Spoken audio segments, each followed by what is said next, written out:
Good evening. Before we begin, tell me, where in the world are you listening from tonight? What time is it there? Midnight, dawn, or somewhere softly in between? Wherever you are, let the noise of the day settle behind you. Breathe slowly. Let the past come near. Tonight, we travel back to a century when the wind carried prayers for freedom. This is the story of John Brown, a man whose courage burned quietly, whose faith did not bend, and whose final steps lit the road toward liberty. So lie back, close your eyes, and listen. The candle is lit. The story begins. I was born beneath a sky that never seemed to tire of watching men toil. It was a sky the color of pewter after rain, streaked with light that looked tired even when the day was new. They say Virginia is a place of rolling hills and golden soil. But when I was small, the earth felt heavy and watchful, as if it remembered every foot that had pressed it down. Our cabin stood near a slow-moving river where reeds leaned like weary sentinels. The mornings were always cold there, even in midsummer, the mist curling above the fields like the breath of ghosts. I can still hear the creak of the porch boards beneath my father's boots, the sound of his steady rhythm as he sharpened his scythe before dawn. He never rushed. The blade sang softly against the whetstone. Shh, shh, shh. A sound like wind rehearsing its way through tall grass. Inside, my mother tended the fire, her face lit in amber flickers. She sang as she worked, low and slow, hymns that sounded half English, half something older. Sometimes she would hum instead of sing, and the tune would fill the small room like a secret trying to stay unspoken. I learned early that her songs were not for joy, they were for endurance. They kept her upright when the day's labor began to press on her like a mountain. I remember her hands. Calloused, yes, but gentle when she brushed the ashes from my cheek. She smelled of smoke and soap root and river water. When she spoke, her voice had the weight of earth in it. "Child," she used to say, "freedom is not just to walk where you please. It is to breathe without someone counting your breaths I did not yet understand." But her words stayed with me like stones in a pocket, smooth and cool and patient. When I was 7, I learned what she meant. Down by the river, I saw men chained together, walking in a line that seemed to have no beginning and no end. Their backs gleamed with sweat under the cruel shimmer of noon. A white man on horseback rode beside them, his shadow long and sharp. He carried a whip that glittered each time it rose. No one spoke, not even the river. I remember one of the chained men turning his head slightly, just enough for our eyes to meet.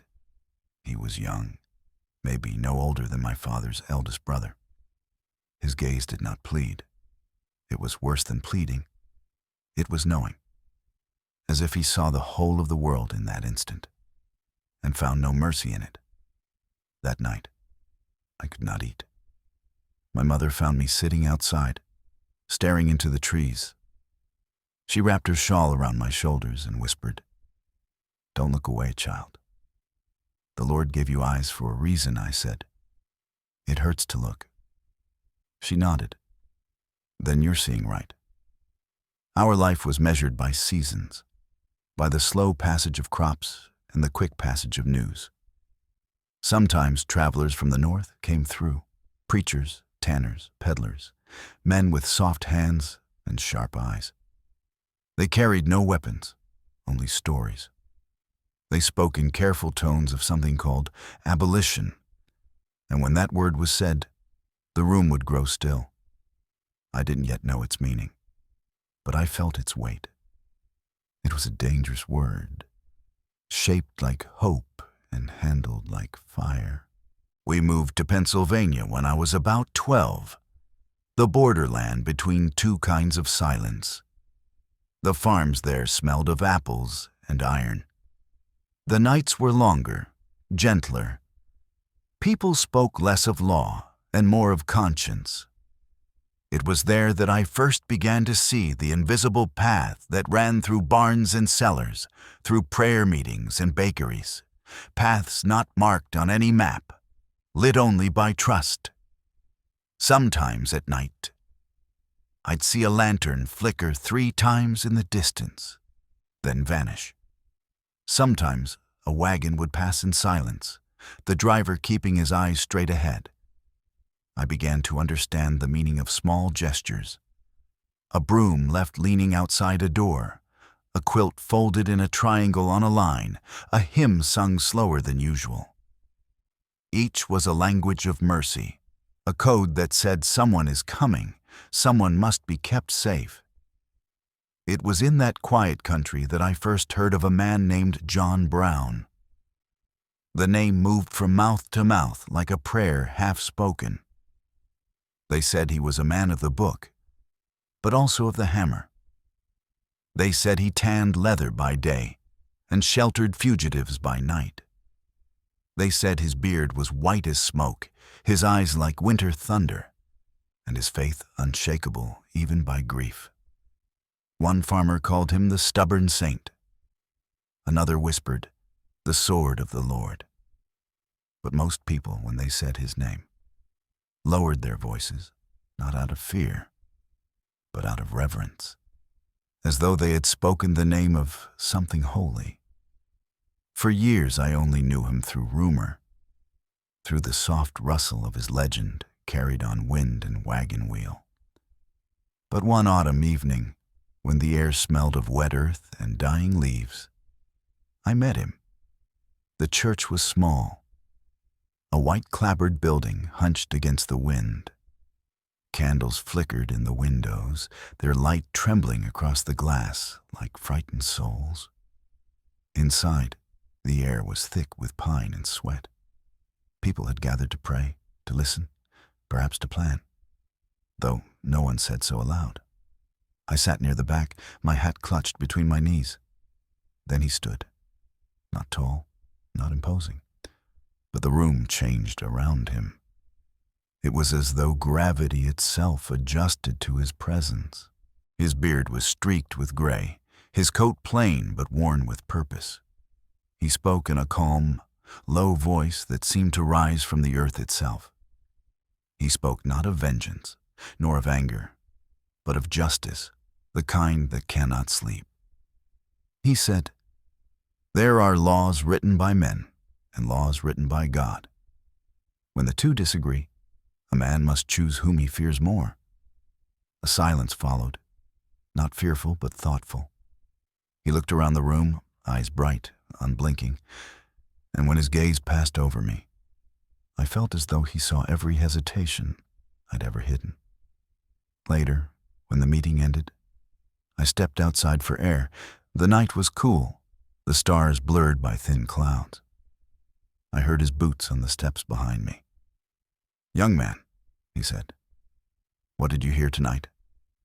I swallowed hard. That faith without courage is only dreaming. He smiled. "Then you heard well." We walked together down the dirt road, his lantern swinging, casting gold halos in the fog. The air smelled of wood smoke and damp leaves. Somewhere a whippoorwill called, its voice echoing off the dark trees. He told me about his farm, his family, and the tannery he'd built by a creek to hide those fleeing north. He told me that every man was born twice, once into flesh, once into purpose, and that the second birth was the harder one. When we reached the bend in the road, he stopped and lifted the lantern.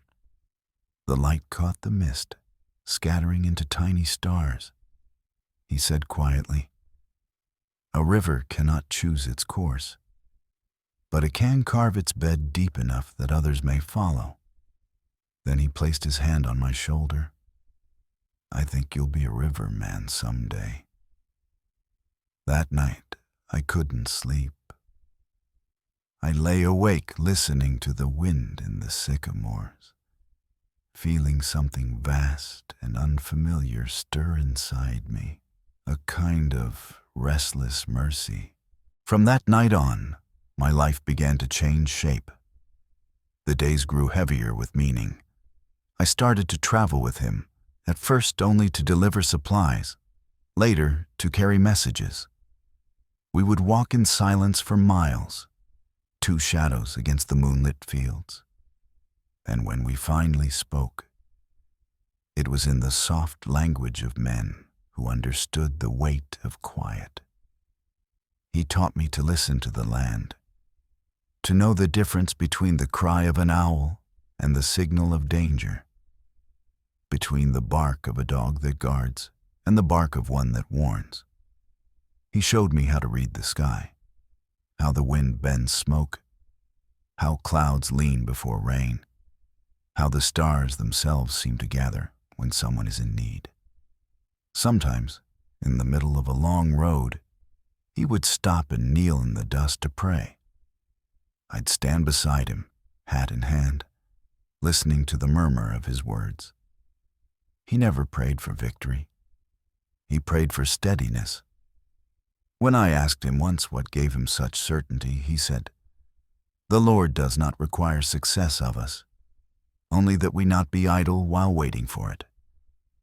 The first time I followed him into a safe house, I expected chaos, fear, confusion, perhaps even panic. Instead, I found stillness. The room was dim, lit only by a candle hidden behind a cracked jar. 3 souls sat huddled on the floor, a woman with a child and a man too weak to stand. John Brown knelt beside them, his rough hands trembling slightly as he offered bread. He spoke to them as though they were old friends. "Rest now," he whispered. "The road ahead is long, but you are not walking it alone." Then he looked at me and said, "The Lord's greatest miracles are done quietly." When we left, the night was thick and the stars sharp as nails. He carried the lantern low, shielding its glow. We crossed a creek ankle-deep in icy water. The current hummed like a hymn without words. Each step felt sacred, as though the earth itself was bearing witness. That was the night I understood what faith looked like when it walked. We trudged onward across the rain-soaked Kansas prairie, boots sinking into chocolate-brown mud with each weary step. Night had fallen, but flashes of distant lightning bloomed in muted blue-green on the horizon, illuminating rolling fields of wet tall grass. Rain drummed softly against my wide-brimmed hat and dripped from its brim in silver streaks, each drop cool against my cheeks. Beside me walked John Brown, his silhouette steadfast in each flicker of stormy light. He cradled a small tin lantern beneath his coat to shield it from the rain, and its flame cast a gentle halo at our feet, turning puddles into mirrors of honeyed gold. Despite the rumble of thunder and the turmoil in the world around us, John's presence was a steady warmth in the cold dusk, a quiet beacon guiding us onward. After hours of pressing through the storm, we found refuge at the edge of an empty field. A weathered barn, half sagging but still standing against the wind. The wooden door groaned softly as John pushed it open, and we slipped inside. The air smelled of damp straw and aged timber, familiar and comforting. In the amber glow of John's lantern, I could see dust motes dancing lazily, stirred by the night breeze creeping through the cracks in the walls. We led our tired horse to a dry corner and removed the saddle and packs, the poor creature nickering softly in gratitude as the rain pattered on the roof above. John knelt and cleared a small circle on the dirt floor, arranging a few dry scraps of wood and grass we scavenged from a loft above. With flint and steel, he coaxed a tiny flame to life. Soon, a modest fire crackled between us, painting the old barn walls in hues of cream and muted gold. I sat close to the warmth, feeling my damp clothes steam gently as they dried. The storm's fury outside faded to a muffled chorus of raindrops and distant thunder, a lullaby of nature that made our little camp feel all the more sacred and safe. For a long while, we were silent, listening to the rainfall. I watched John in the firelight, his face lined and weathered, a russet brown beard hanging to his chest, eyes reflecting the gentle glow. He looked tireder than I'd ever seen him, shadows of the past day's trials drawn under his eyes.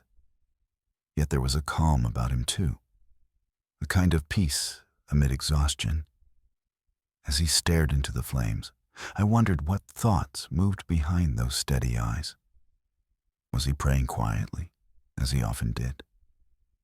Was he seeing visions of the path ahead, or reliving the hardships we had already endured in this bleeding land?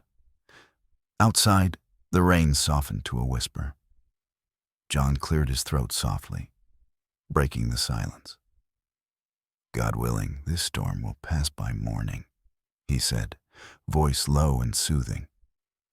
There was always a gentle conviction in his tone that made even the simplest words feel like a sermon and a comfort at once. I nodded, drawing my fraying blanket around my shoulders. "I hope so," I murmured. My voice sounded small in the wide hush of the barn. I hesitated, then added in a half-whisper, "Sometimes it feels these storms will never end. The ones out there." I tilted my head toward the rattling door and the darkness beyond. "And the ones in here." I placed a hand over my heart, surprised at my own admission. John looked at me with a soft, understanding gaze. The firelight gentled the stern lines of his face. "Every storm runs its course," he replied after a moment, his words slow and thoughtful. "Out on the prairie, and in our hearts." He offered me a faint, reassuring smile. "We must trust that there is a purpose, even in the hardest of nights." As he spoke, he reached over and lightly squeezed my shoulder. His hand was work-worn and strong, but the gesture was as tender as a father's touch. I felt a lump rise in my throat. The emotional toll of the violence and uncertainty was a weight I carried silently. But here in the quiet of the storm, I found myself unburdening. "I keep thinking about Henry," I confessed, barely above a whisper. Henry had been a close companion, a bright young man who rode with us for the cause, until last week, when a skirmish on a muddy road ended his life. I could still see him in my mind, his kind smile, the way he bravely stood his ground that day. The memory of holding his hand as it grew cold still haunted my sleep. He was just gone so quickly, I said, my voice trembling despite my efforts to keep it steady. John's eyes closed for a moment, and I saw pain flicker across his face. Henry's death had hurt him too. Every loss did. In the golden light, I saw tears glisten at the corners of John's eyes before he brushed them away. "I remember," he said softly. "He was a good boy." A good man, John drew a long breath, the kind that shudders on the way out when holding sorrow at bay. "This land has seen too much loss," he murmured, almost to himself, gazing into the fire as if searching for meaning in the dancing flames. "Too many sons and brothers taken." His voice caught, and I realized he was likely thinking of his own losses as well. Only a month ago, one of John's sons had fallen in an ambush by pro-slavery men, a pain he had borne with silent dignity. I reached out and placed a hand on his forearm, offering what little comfort I could. The rain outside ebbed to a gentle patter. A gust of wind sighed through the cracks of the barn, and the firelight wavered. John straightened slightly and looked at me, his eyes clearer now, filled with that quiet resolve I had come to know so well. "Henry, my boy, and my own Frederick," he added, naming his lost son. "They gave their lives for something greater than themselves." His voice was steady but soft. "We must not let that be in vain."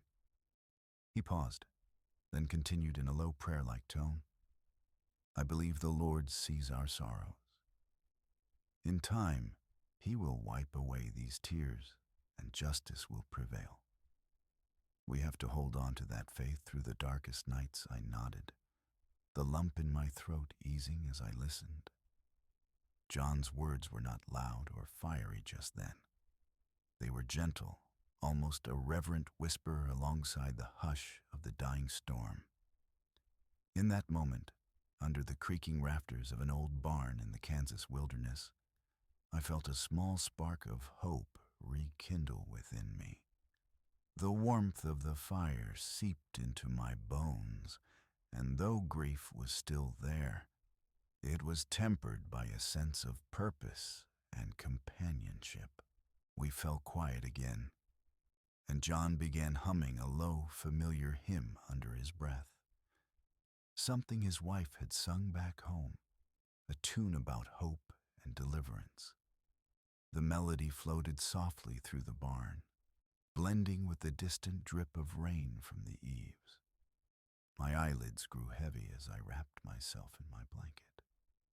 The last thing I remember before sleep was the sight of John Brown across the embers, head bowed and lips moving silently in prayer, as the storm finally gentled into night's peaceful embrace. Dawn came gently, painted in strokes of muted gold and pearly cream across the clearing sky. I awoke to find the rain had ceased, leaving the world fresh and glistening. The early light filtered through the slats of the barn, illuminating mists that hovered over the soaked fields beyond. John had already seen to the horse and repacked our few belongings. He stood outside in the dewy grass, face turned to the east where the sun rose pale and hopeful. I stepped out to join him.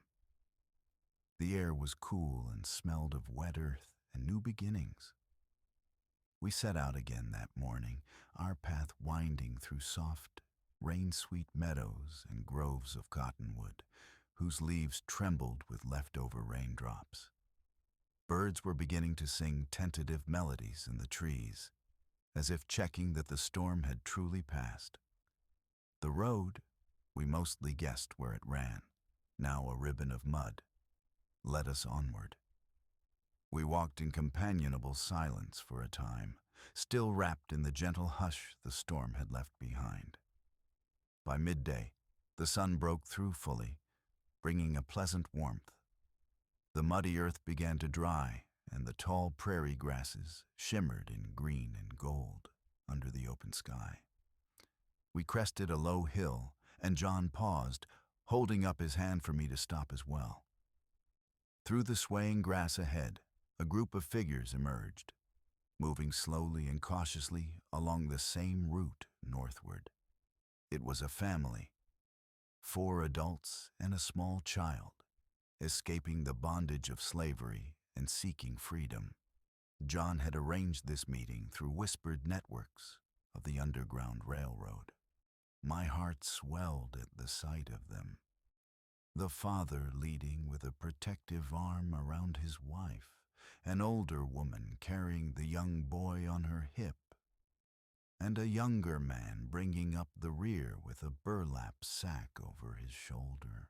They looked travel-worn and fearful. Even under the bright day, they glanced over their shoulders as if the darkness of the past might yet overtake them. John raised his hand in greeting and called out softly, "Friends, you're safe with us." His voice carried across the grass, calm and hospitable. I saw their postures ease at his words. We approached slowly so as not to startle them. The little boy's eyes widened at our horse and at John's kind face. He hid shyly against his mother's skirt. She was shivering with nerves, or perhaps lingering cold from the stormy night. So I unclasped my wool cloak and gently draped it around her thin shoulders. Her eyes met mine. Deep wells of fatigue, fear, and a spark of hope. "Thank you," she whispered, voice hoarse yet full of feeling. We decided to make camp together in a nearby hollow where a cluster of walnut trees offered some concealment and shelter. Afternoon light dappled through the leaves, playing on the ground in patterns of soft green and gold. The child, no more than 4 years old, sat on John's knee as we rested. John produced a small tin cup and gave the boy a sip of clean water from our canteen. I watched as John gently wiped a smudge of mud from the child's cheek. His rough hands were infinitely tender in that moment. The boy managed a timid smile. It was perhaps the first smile we had seen among them since we met. As the sun dipped lower, we built a modest campfire together, much as we had done the night before. One of the men, the younger fellow, who introduced himself quietly as Daniel, tended the fire with me, while the older couple shared a little bread and dried apples from their sack. We pooled what food we had, making a humble stew in a battered pot over the flames. The aroma of beans and wild onions soon mingled with the earthy scent of damp leaves. As we all sat in a circle around the warmth, a gentle peace settled over the camp. The trials of the road, if only for this evening, were softened by companionship and the promise of freedom on the horizon. In the glow of the fire, the faces of our new friends appeared in warm relief. Skin touched by golden light, eyes reflecting tiny flames. The little boy curled up beside his grandmother, the older woman, and finally drifted to sleep, sucking his thumb. His mother, her name was Sarah, we learned, spoke very little. But at one point she quietly began to hum a tune while stroking her child's hair. It was a soft lullaby, hummed in a low, soothing tone that blended with the crackle of the fire. The melody was unfamiliar, perhaps a folk song or a hymn passed down in her family, but it carried such gentle comfort that we all fell silent to listen. John bowed his head, his eyes closing as if in prayer or deep reverence for that moment. The notes floated through the still evening air, wrapping us in a shared sense of solace beneath the darkening sky. When the song ended, John spoke in a near whisper. "Your music is beautiful," he said to Sarah. She gave a tentative smile. It struck me how rarely she must have heard kind words in her life until now. The father, who had introduced himself as Samuel, nodded in agreement. "It's what kept us strong," Samuel said softly, "through many a hard night. That song reminded us to believe in a morning we couldn't yet see." His eyes glistened with emotion as he glanced at his sleeping son. Twilight fell, shades of blue and green dusk creeping into the edges of the sky beyond our firelight. Stars began to peep out, one by one, like tiny blessings. We spoke quietly among ourselves as night fully settled. Daniel, the younger man, recounted in halting words how they had fled under cover of darkness from a plantation in Missouri. His voice trembled when he spoke of the injustices they had faced. But there was pride, too, in how they had dared to run toward freedom. Every now and then, Samuel would reach over to squeeze Daniel's shoulder in quiet support, the way one might comfort a brother. Their courage humbled me. All the dangers John and I had faced in Kansas paled in comparison to what these families had braved to escape slavery. John listened intently to their story, his face solemn and compassionate in the fire's glow. He asked softly about their well-being, whether they were hurt or hungry, offering what little medical tinctures or extra food we had. We learned that the older woman, whom everyone called Auntie May, had a swollen ankle from many miles of walking. John carefully bandaged it with a strip of cloth torn from his own shirt, his hand steady and gentle. As he worked, he murmured comforting words from Scripture about weary travelers finding rest, his tone as soothing as a prayer. I saw tears of gratitude on Auntie May's cheeks, reflecting the firelight like tiny stars. That night, we all found a needed rest. We kept the fire low and took turns keeping watch in the dark, though the area was quiet. As I sat awake from my shift, leaning against the trunk of a walnut tree, I listened to the soft breathing of those sleeping around me. John was rolled in his blanket a few yards off, but I suspected he was awake too, staring at the sky as he often did when deep in thought. Overhead, the storm clouds had long departed, leaving a vast expanse of velvet black sky dusted with countless stars. A crescent moon cast a gentle pale glow over the prairie, enough to silhouette the distant waves of grass. It was a peaceful night, the kind that makes one feel God's presence close by. I found myself silently thankful for the break in the violence, for these souls who had found their way to safety with us, and for John's unwavering guidance that had led me to witness such moments of grace even in a time of war. In the days that followed, we guided our small group of freedom seekers northward under broad Kansas skies. We traveled mostly by night and rested by day when we could to avoid prying eyes.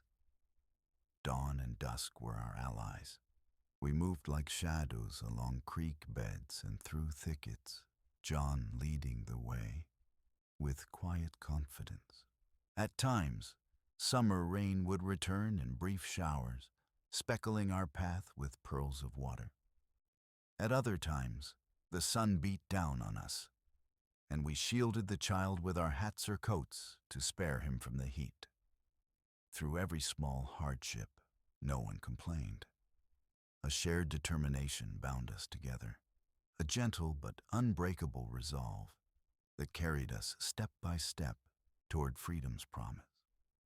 One evening, not far from the Nebraska border, we parted ways with a family, an acquaintance of John's, another conductor on this clandestine road to liberty, met us by an old cottonwood tree marked with a strip of blue-green cloth as a signal.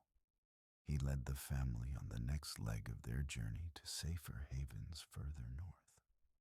The goodbyes were quiet and heartfelt. Samuel clasped John's hand for a long moment, words failing him, but his eyes full of gratitude. Sarah embraced me unexpectedly, and I felt the warm tears on her cheeks as she whispered, "God bless you." The little boy, lifted in John's arms for a final hug, placed a small kiss on John's cheek, a gesture that left John speechless and misty-eyed. In the golden light of sunset, we watched them depart, disappearing slowly into the tall grass beyond, like figures fading in a gentle dream. As night fell after their departure, John and I remained by that ancient cottonwood for a time, lost in our own thoughts. The sky was clear and deep, the first stars beginning to shimmer. John leaned against the trunk, removed his hat, and wiped a hand down his face. I could see the mixture of emotions playing across him, relief that the family was safely on their way, but also the burden of knowing many others still suffered. The wind picked up slightly, rustling the leaves above us with a sound like distant whispers. I laid a hand on the rough bark of the tree and closed my eyes, offering a silent prayer for the family's safe passage and for strength in the days ahead. We did not remain in peace for long. The conflict that gripped Kansas territory continued to churn like a restless storm. Not 2 days after we sent the family on, news reached us of fresh violence. A pro-slavery militia had attacked a free state settlement not far from us, burning homes and leaving chaos in their wake. Though we were few and weary, John insisted we ride immediately to aid whomever we could. We pushed our horse hard through the night. I recall the urgency in John's voice as he whispered to the animal, urging it on through the darkness, while I clung on behind him, heart pounding with worry about what we would find. We arrived by dawn to a grim scene. The settlement, a handful of cabins and barns, was still smoldering. Thin plumes of smoke rising into the morning sky that was colored a muted gray-blue. The air smelled of wet ashes and heartbreak. We found survivors wandering in shock, trying to salvage their belongings where they could. John dismounted and immediately went to help a woman who was kneeling in the mud, desperately digging through the charred remains of what had been her home. She was covered in soot and sobbing softly.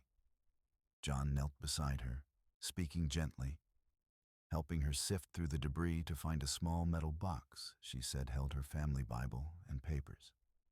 When they unearthed it, a bit scorched but intact, she collapsed into John's arms, crying with relief and grief all at once.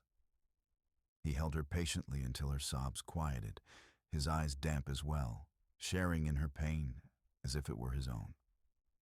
I assisted an older man, Mr. Thompson, who was limping and disoriented, searching for his missing cow among the wreckage. Together, we managed to locate the frightened animal by the creek. As we tied her to a post, Mr. Thompson wiped a tear and thanked me, voice breaking as he spoke of how his father had built their cabin with his own hands many years ago. Listening to him, my chest ached with empathy and exhaustion. This land was soaked in more than just the rain. It felt heavy with sorrow. Among the settlers, there was also a familiar face. Owen, one of John's grown sons, who had been defending the settlement. He approached us with a grim expression. His clothes were singed and a bandage was wrapped around his left arm. But he was alive. The moment John saw him, a profound relief washed over John's face.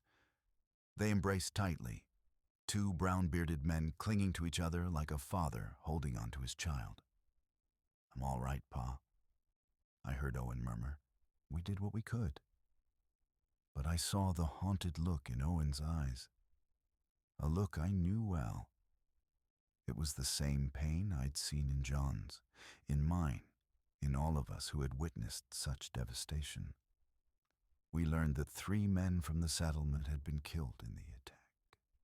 One of them was a youth not much older than Henry. As the day wore on, we helped the townsfolk bury their dead on a gentle hill overlooking the blackened ruins. The sky was overcast and spitting a light drizzle by then, as if even the heavens mourned.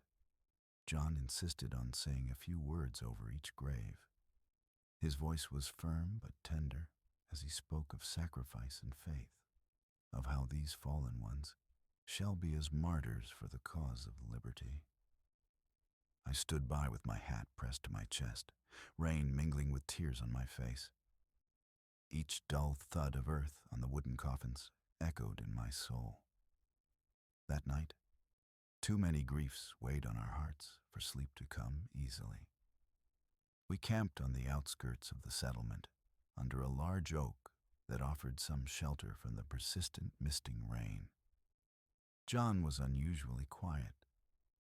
He sat near the faint glow of our fire, which we kept small out of respect and caution. His shoulders were slumped, and he stared into the embers with a faraway look.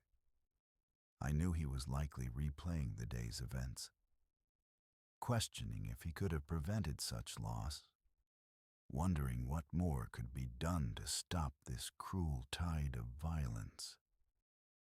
The faint light outlined him in a halo of red gold against the darkness, a solitary figure carrying the grief of many.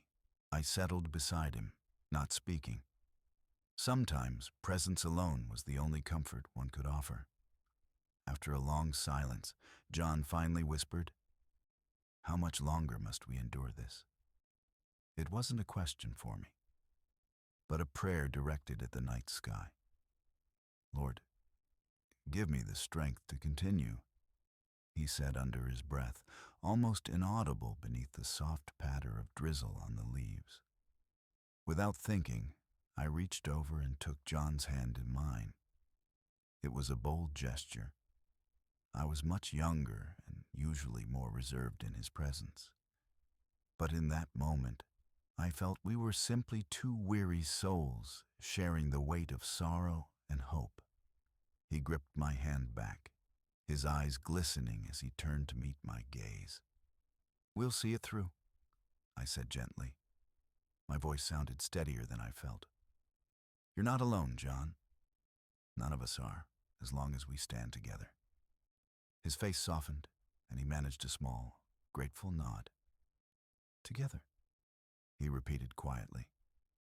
The word hung in the air, a promise between us. We remained like that for a time, hand in hand like father and son or like brothers, gaining comfort from each other's presence. The drizzle eventually stopped, and the clouds began to break apart, revealing patches of deep indigo sky and a few brave stars twinkling down. A calm fell over the night. One by one, others in our encampment drifted to sleep, their breaths falling into the slow rhythm of exhaustion and relief. I heard Mr. Thompson softly reciting a prayer from his tent, the familiar cadences of scripture rising and falling until they too faded into the silence. I leaned back against the oak trunk, pulling my damp blanket around me. John finally released my hand and lay down on his bedroll nearby, his eyes still open and reflecting the dim glow of the coals. I felt the urge to say something more, to thank him, perhaps, for guiding me this far, or to reassure him that his life's work was making a difference. But the words caught in my throat, too small and too many all at once. In the end, I simply said the only thing I felt sure of. "I'm here." John heard me, and he closed his eyes with a sigh that sounded like the release of a heavy burden, if only for that night. The quiet enveloped us. Insects in the grass sang a gentle nocturne, and a night bird cooed softly from the bushes. These peaceful sounds of life carried on, even after all the chaos, reminding me that dawn would come, that hope would persist. I drifted to sleep to the familiar comfort of those prairie lullabies. The whisper of breeze through grass, the tapping of droplets falling from leaves, and the steady cadence of John's breathing nearby. A living reassurance in the dark. When I next opened my eyes, a pale light was spreading in the east. Dawn arrived, cool and still, the sky a gradual bloom of lavender and muted gold. The air smelled of wet grass and wood smoke from our spent fire. I sat up stiffly, wrapping my blanket around my shoulders. John was already awake, standing at the edge of our little camp and gazing out over the prairie.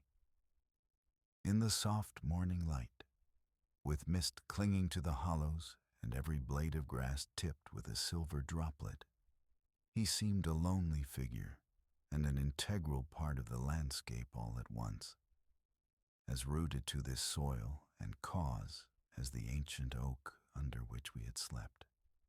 I walked over to him quietly. Together we watched as the sun edged over the horizon, a glowing ember rising into a band of creamy dawn sky. Golden light slowly spilled across the land, washing away the lingering gloom. John closed his eyes for a moment, face raised toward the faint warmth, and I thought I saw a hint of a smile of gratitude. "Another day," I said softly, almost in reverence. "Another day," he echoed, opening his eyes and turning to me. There was resolve there again, steadied by the morning's peace. The sorrow hadn't vanished from those eyes, no. It would forever be part of them. But alongside it burned a gentle determination. "We carry on." I found myself smiling back a little. Tired as I was, I felt a quiet courage welling up with the dawn. We had endured a stormy night, both without and within, and here we still stood, side by side. The conflicts in Kansas were far from over. We both knew that too well. But in the soft light of this new day, under a sky stretching broad and hopeful above us, I felt something like reassurance whisper through my soul. We would not give up. We would continue our journey across muddy fields and under stormy skies. Fight for what was right and tend to the wounded. Comfort the grieving and guide the lost. And through each long night, we would find moments of solace. A shared song by the fire, a prayer, a hand clasped in the darkness, to remind us of our humanity and our mission. In that gentle morning hush, I silently vowed to stay by John Brown's side for as long as it took, through chaos and calm, through sorrow and hope. With a final look at the glowing east, John placed a hand on my shoulder. "Come," he said quietly. "There is work to be done." We broke camp and saddled our horse, leaving the oak tree and the smoky remnants of our fire behind. As we set off once more into the waking landscape, a flock of meadowlarks took flight from the grasses, their golden-brown wings catching the new sunlight as they soared. Their lilting calls followed us, tender and free, as we rode on to whatever fate had in store. Under that vast Kansas sky, brushed in hues of gold and the faintest blue-green of a lingering dawn, I felt both the weight and the wonder of the journey ahead. And with John's steady figure leading the way, I held faith that even the darkest nights would give way to morning, and that our courage, quiet and firm, would see us through. Night has fallen, and a single candle burns low on the rough-hewn table. Its golden flame wavers, casting tremulous shadows on scattered maps and letters. John sits across from me in the cramped farmhouse parlor, his face half lit by the glow. His new-grown beard glints red gold in the light, and his eyes, deep-set and solemn, pore over a dog-eared map of Virginia. Around us, the night is still. The others are asleep in the loft above or keeping watch outside. The farmhouse is silent, but for the soft scratch of John's pen and the distant chorus of crickets. Here, in this dim hush, we have planned in secret for weeks. Stacked in every corner are weapons, Sharps rifles and stout iron pikes, enough to arm a small army, crated and concealed beneath burlap. The very walls seem to hum with anticipation of the storm we will soon unleash. In the shadowed rafters above, dozens of rifles and pikes lie hidden, an arsenal waiting for its hour. I run my fingers along the edge of the table, feeling the nicks and scars in the wood, and try to steady the trembling in my hands. We are on the eve of something immense, and the weight of it presses on my chest. John looks up from the map and meets my gaze. In the warm flicker of candlelight, I see the resolve etched into the lines of his face. This is the same man I followed through the Kansas thickets years ago, the same unyielding conscience in a farmer's body. But tonight, here in Maryland, on the verge of striking at the very heart of slavery, I sense a heavier solemnity in him. My voice comes out in a whisper before I can stop it. Captain, are you ever afraid? The question hangs in the air, almost absurd in its simplicity given what we intend. John's expression softens. He sets down the pen and leans back, the chair creaking beneath him. I would be lying if I said I never feel fear, he answers quietly. His tone is gentle, almost fatherly, as it often was when guiding his sons or younger followers. Outside, a whippoorwill calls into the darkness, and its lonesome cry punctuates the silence as John finds his words. But I fear God's judgment more than man's, he continues. I fear failing to do what is right, far more than I fear any bullet or noose. He reaches over and lays his calloused hand atop mine. His skin is warm, the grip firm. Remember in the good book, it is written that we should do unto others as we would have them do unto us, and to remember those in bonds as if bound with them. He says, voice steady, I have tried to live by that, to stand by while God's children suffer in chains. That would be a far greater sin of cowardice. I nod, swallowing hard. I can feel the emotion welling in my throat. In the silence that follows, John's gaze drifts to the candle flame. We have been called to a purpose, he murmurs, almost to himself. If I must walk through the valley of the shadow of death for that purpose, I will not be afraid. The Lord is with us in this work. His eyes flick back to mine, earnest and calm. Justice is an austere angel, he says softly, but we serve it because we must. We talk long into that night, about duty, about the risks we willingly embrace. I confess my worry that our plan may fail, that our small band could be overwhelmed. At this, John offers a faint, reassuring smile. In the orange glow, his face has an almost hallowed cast, like an icon in firelight. All our mortal plans are as shifting shadows, but the cause is in God's hands, he tells me. Success is not ours to command. We can only obey our conscience. And if it is deemed necessary that I should forfeit my life for the furtherance of his justice, he says, voice low but unwavering, I submit, so let it be done. A chill runs through me at these words. In John's mind, the sacrifice is already made. He has offered himself utterly upon the altar of righteousness. I realize that he has reconciled himself to death in a way few men ever do.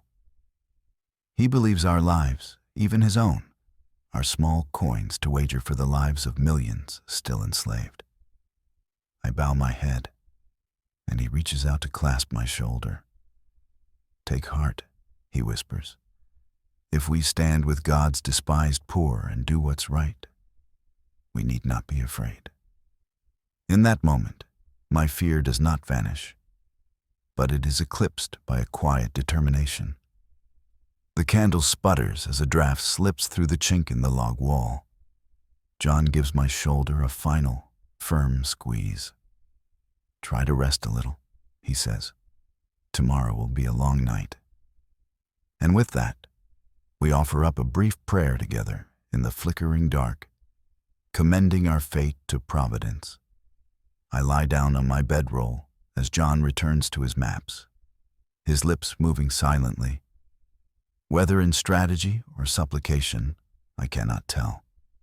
I fall asleep to the faint silhouette of him, still hunched at the table. A lone sentinel in the wavering light. On October 16th, 1859, a Sunday night, we finally set our plan into motion.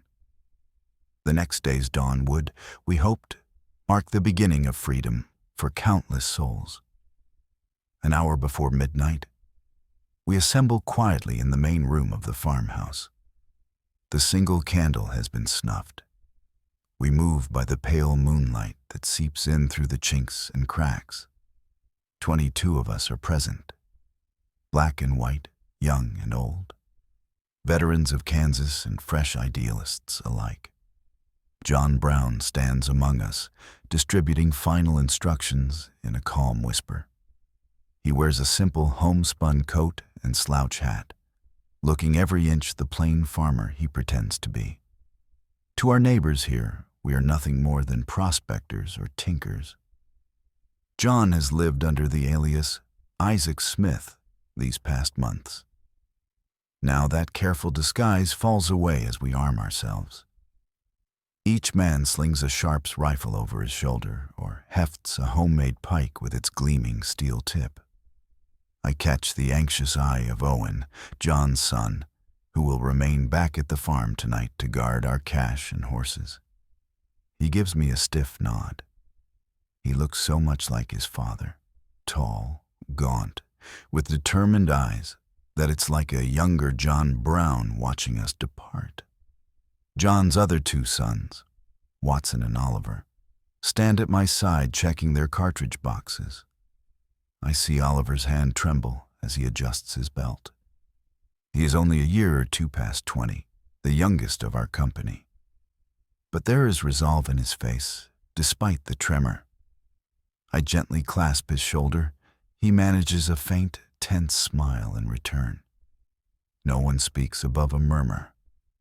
There is an eerie reverence in the air, as if we are about to enter a church service rather than a battle.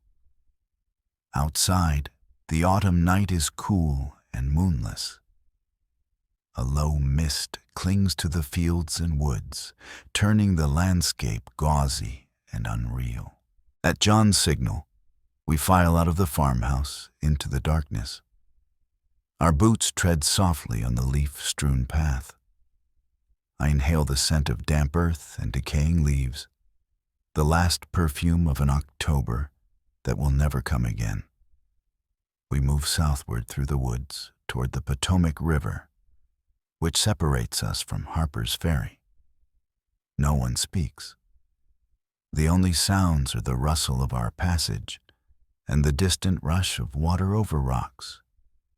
We march in the night as solemnly as a funeral procession, one of our number later said. And indeed, it feels like a funeral, an irreversible crossing from which few of us will return. John walks at the head of our column, lantern hooded, leading the way. I carry a pike in one hand and clutch a revolver in my belt with the other, my palms slick with sweat despite the chill. In the silence, my mind churns with memory and prayer. I think of the road that led us here, the blood spilled in Kansas, the rescuing of slaves in Missouri, all the cruelties witnessed that hardened our hearts against injustice. I recall John's words by candlelight, that we must not be afraid if our cause is just. I repeat those words silently to myself as a mantra with each step. Overhead, a million stars glimmer coldly between the skeletal branches of late autumn trees. The sky is vast and indifferent, but I allow myself to imagine that an army of heavenly witnesses watches over our little band, lighting our path. We reach the Potomac at a shallow ford not far from the covered bridge that connects Maryland to the town. The river's dark surface reflects starlight in broken ripples. One by one, in silence, we wade across the chilling water at the ford, hitching up our pant legs, holding rifles and powder high to keep them dry. The cold bites at my legs, I grit my teeth to keep them from chattering. On the far shore, Virginia soil rises to meet us. Harpers Ferry lies ahead, nestled where the Potomac and Shenandoah rivers converge between steep, shadowy mountains. Even at this late hour, a few lights twinkle in the town, a railroad lantern at the station or a lamp in a tavern window. For it is a busy industrial town by day, a place of railroads and the great federal armory. We approach along the road, hugging the shadows under a stand of willow oaks.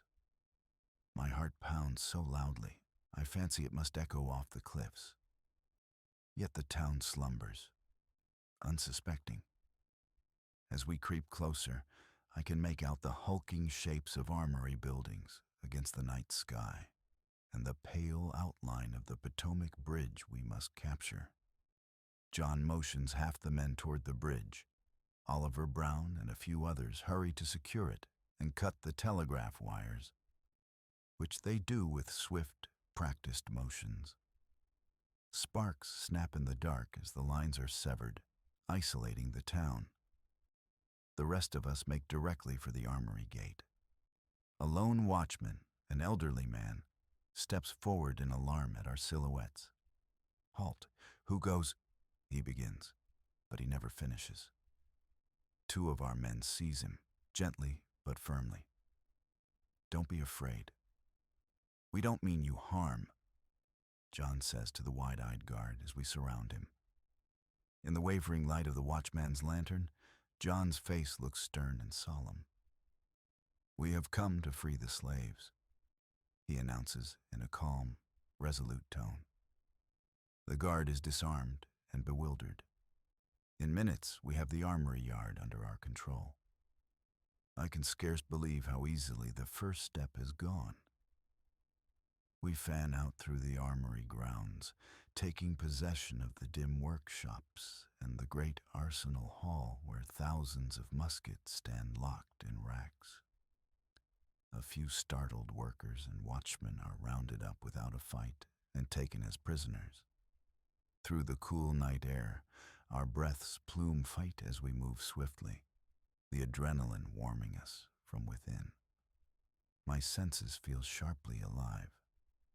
The creak of a door hinge, the smell of gunpowder and iron, the sweat on my palms as I clutch my rifle. Every detail imprints itself in my memory. By dawn of October 17th, a faint gray light spreads over the sleeping town and the misty Potomac. Our initial surprise is complete. We hold the federal armory, the arsenal, and the rifle works. Several local notable men, including Colonel Lewis Washington, great-grandnephew of General Washington, have been taken from their beds by John's orders and brought as hostages. John believes these men of influence might persuade the locals not to attack us, and that their very presence will lend weight to our bold endeavor. He also hopes that by now, the enslaved people from the surrounding countryside are hearing the news that liberators are here. We expect that any moment, dozens, then hundreds of enslaved men and women will flock to us, ready to take up the pikes and guns we've brought to arm them. This faith sustains John. He is sure that the spark he strikes here at Harpers Ferry will catch and spread like wildfire through the South. In the pearly morning light, John dispatches small parties to secure the bridges and guard the arsenal's periphery. I find myself stationed near the engine house, a sturdy brick firehouse on the armory grounds, which we are using as a makeshift stronghold. Inside, some of our cache of pikes and rifles are stacked, ready to hand out to any slaves who answer the call. The morning is quiet at first, eerily so. A gentle fog drapes the town. The streets lie empty.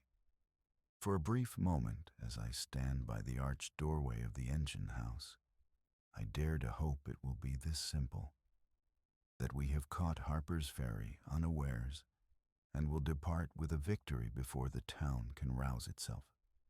It is not to be.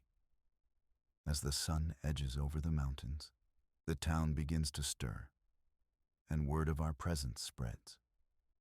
I hear the clanging of a church bell suddenly shatter the dawn hush, an alarm being raised. Almost immediately, sharp cracks of gunfire echo off the brick walls. Panicked townspeople and local militiamen, grabbing their rifles, have begun to shoot at our men from windows and alley corners. Bullets whistle past my ears. The armory gate that we so easily walk through in darkness is now blocked by hastily armed citizens. Within minutes, the quiet streets turn into a confusing battleground. Smoke from black powder muskets mingles with the morning mist, shrouding friend and foe alike in a bluish haze. A shot rings out from the direction of the bridge. One of our sentries cries out in pain.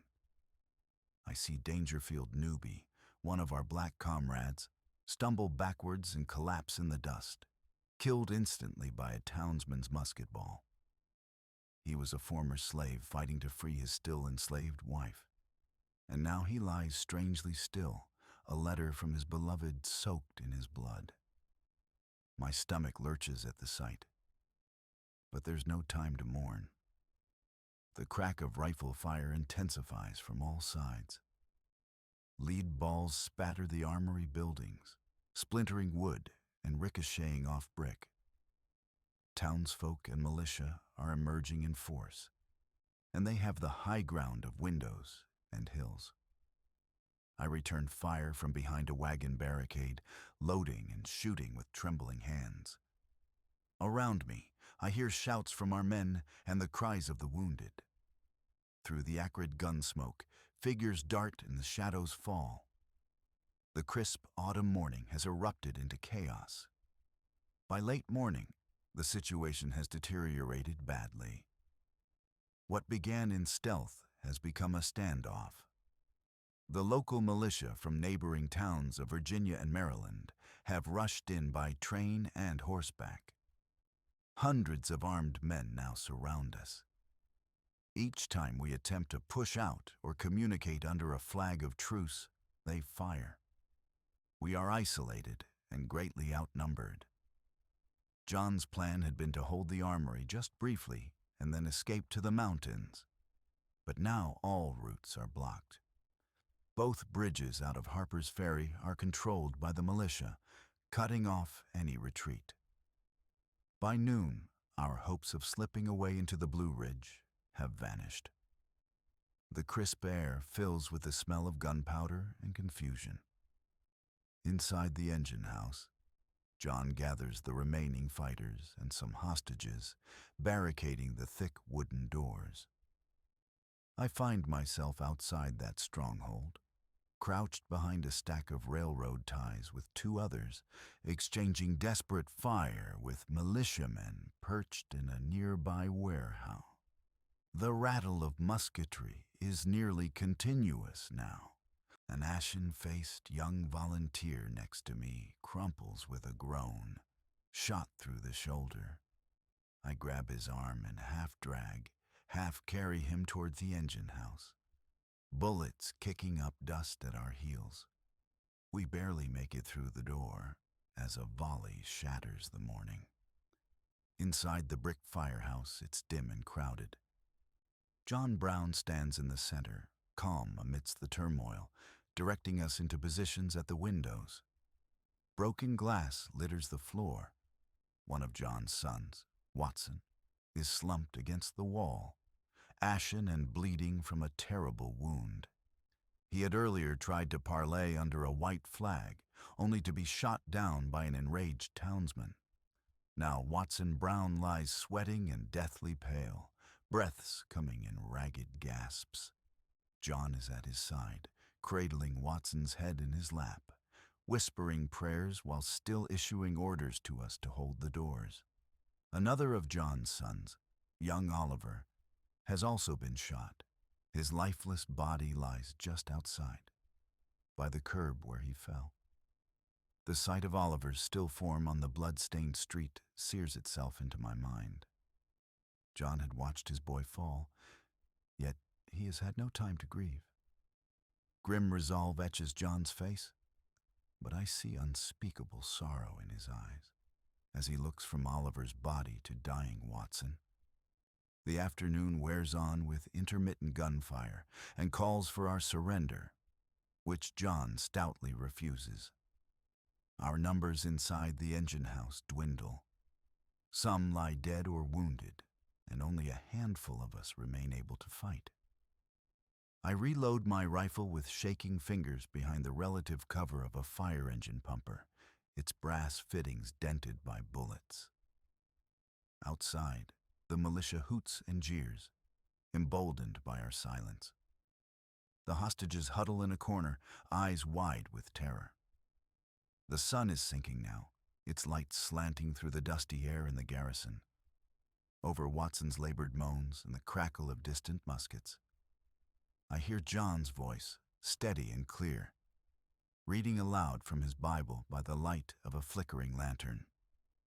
Incredibly, as darkness falls on this disastrous day, John Brown leads us and the hostages in prayer. He prays not for escape or victory, but for God's will to be done, and for mercy on all our souls, including those of our attackers outside. My throat tightens at his words. In this hellish corner, surrounded and with death imminent, John's faith burns bright and unwavering. Some of our injured groan in pain or delirium. John goes to each in turn, offering a canteen of water, adjusting a makeshift bandage, murmuring encouragement. He kneels again by Watson, whose breathing is shallow and eyes glassy with agony. Watson begs his father to end his suffering. His bloody fingers clutch weakly at a fallen pistol. But John gently pulls the weapon away. "Endure, my boy," I hear John whisper as he strokes Watson's damp brow. "We shall meet again in a better world." God is with you even now. Tears shine on John's weathered cheeks as his son slips into unconsciousness. Night deepens. In the distance, I can see the flicker of many campfires on the surrounding hills. The militia settles in, content to starve or wait us out until reinforcements arrive. Inside, by our single lantern, John Brown sits against the wall, Watson's head resting on his thigh. John's arm is around his son's shoulders, and he is singing softly, an old hymn about trusting in Jesus. We, the few still alive and unwounded, join in quietly as best we can. The melody is shaky, but in that moment it is profoundly moving, echoing against the brick walls while gunmen outside holler curses.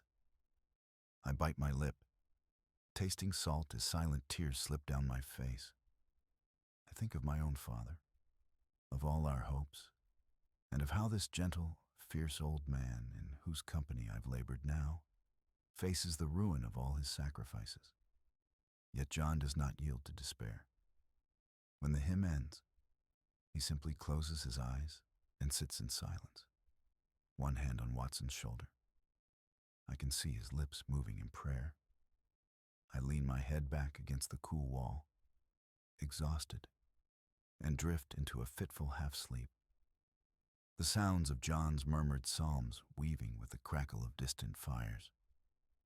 Before dawn on October 18th, I am jolted awake by a booming crash. The engine house shudders. Lantern light swings crazily as one of the large doors splinters inward. The long-awaited federal troops have arrived. U.S. Marines under the command of Colonel Robert E. Lee. And they waste no time. With a battering ram, they smash through our barricaded doors. Immediately, a storm of action. Booted men in blue uniforms surge into the small space with bayonets gleaming. A Marine lunges at me, and I throw myself aside, hearing the bayonet scrape the brick behind where my chest was a second before. Gunshots erupt in deafening concussions within the enclosed room, muzzle flashes illuminating the melee in blinding strobes. I see John Brown standing in the thick of it, sword in hand. He never gets the chance to swing. A burly Marine lieutenant strikes him with a saber, the blade slicing into John's scalp. John staggers and falls to his knees. Another soldier thrusts a sword at him, and John goes down, bleeding and dazed, pinned beneath the weight of several attackers. Seeing him fall, I feel a raw cry tear from my throat. A cry lost in the roar. A hand grips my arm fiercely and yanks me backward. In the pandemonium, I dimly register the voice of one of my comrades, Osborne Anderson, shouting, "This way!" Through the gaping door, just lightening with dawn, I see an opening. In the confusion, a few of us not yet subdued make a desperate dash. Smoke, screams, and the clash of steel swirl behind me as I stumble out into the cool morning air. Anderson and I sprint over debris and past a knot of Marines grappling with one of our men. No one immediately notices our flight amidst the chaos. Adrenaline surges hot in my veins. My one thought is escape. We dart between armory buildings and across an open yard. Bullets whistle past as some militiamen catch sight of us. Anderson ahead of me falters with a sharp cry. He's hit in the arm, but he keeps running. We vault a low fence and veer toward the Shenandoah River at the edge of town. Behind us, muffled but echoing, I hear cheers. Our enemies exulting at John Brown's capture, no doubt. A wave of anguish and guilt washes over me, but I cannot turn back now. We scramble down the riverbank and plunge into the frigid water. Muskets crack from the shore, splashes erupt around us. I gasp as the cold river envelops me up to the chest, but I force myself forward. Clutching a drifting log for support, I kick toward the far bank. Miraculously, the shooting ebbs as a patch of river bend hides us from view. We drag ourselves out onto the Maryland side, soaked and shivering, and melt into the forested bluffs as the first pale rays of sunrise break over Harpers Ferry. John Brown's rebellion has been crushed. I have escaped with my life, a twist of fate I will question for the rest of my days.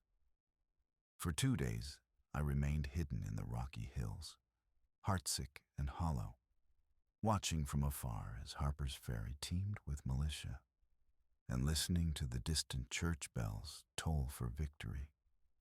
I learned from a Quaker friend in the area that John Brown survived his wounds and had been taken prisoner, along with a handful of others. His sons Watson and Oliver were dead. Most of our companions were dead or captured. The failed insurrection was the talk of the nation already, and Virginia authorities were wasting no time in putting the traitors on trial. Upon hearing that John lived, my despair mixed with a strange relief, though I wondered if death might not have been kinder than the punishment he faced. With cautious deliberation, I resolved to make my way to Charlestown, the county seat where John was held in jail. I could not abandon the old man in his hour of need, even if I could do nothing but pray outside his cell, disguising myself as best I could, shedding my boots and militia jacket for a shabby coat and slouched hat like any country laborer. I walked by night and kept to back roads until I reached Charlestown a week later. The small town bustled with soldiers and curious strangers. An undercurrent of fear and excitement permeated the streets. It was well known that Captain Brown, the infamous abolitionist, was to be tried for treason, murder, and inciting slave insurrection. Armed sentries paced before the red brick county jail and the courthouse steps, eyeing every newcomer with suspicion. I kept my head down and mingled with crowds where I could, feigning the aspect of a sympathetic farmer come to witness the spectacle. In truth, I was nearly sick with worry that someone would recognize me as one of Brown's men. Posters bearing the names and descriptions of the wanted conspirators, including mine, had been circulated. But Providence was merciful. By some stroke of luck, my face drew no notice in the throngs. Perhaps the authorities assumed all survivors had fled far north. John's trial began quickly, and astonishingly, he insisted on attending in person despite his injuries. From a corner of the packed courtroom, hidden under the brim of my hat, I watched them carry him in on a stretcher on the first day. He had suffered a saber gash to the head and bayonet wounds, and was so weak he could not stand. Yet he refused to be absent. Propped in a chair, he looked pale and worn, but maintained a stoic composure. Over the ensuing days, I witnessed John Brown face the Virginia court with unflinching dignity. They had expected a wild-eyed monster, a fiend.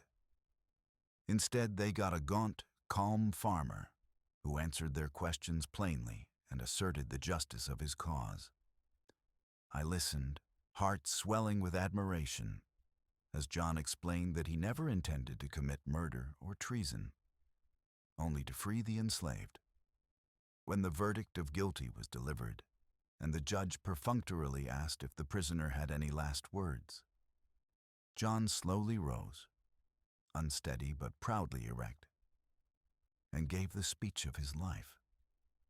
His voice, clear and resonant, filled that silent courtroom. He spoke of the Golden Rule and the Bible's command to remember those in bonds. He told the court he believed that to have fought for the poor and enslaved was not wrong, but right. An assertion that sent a ripple through the audience.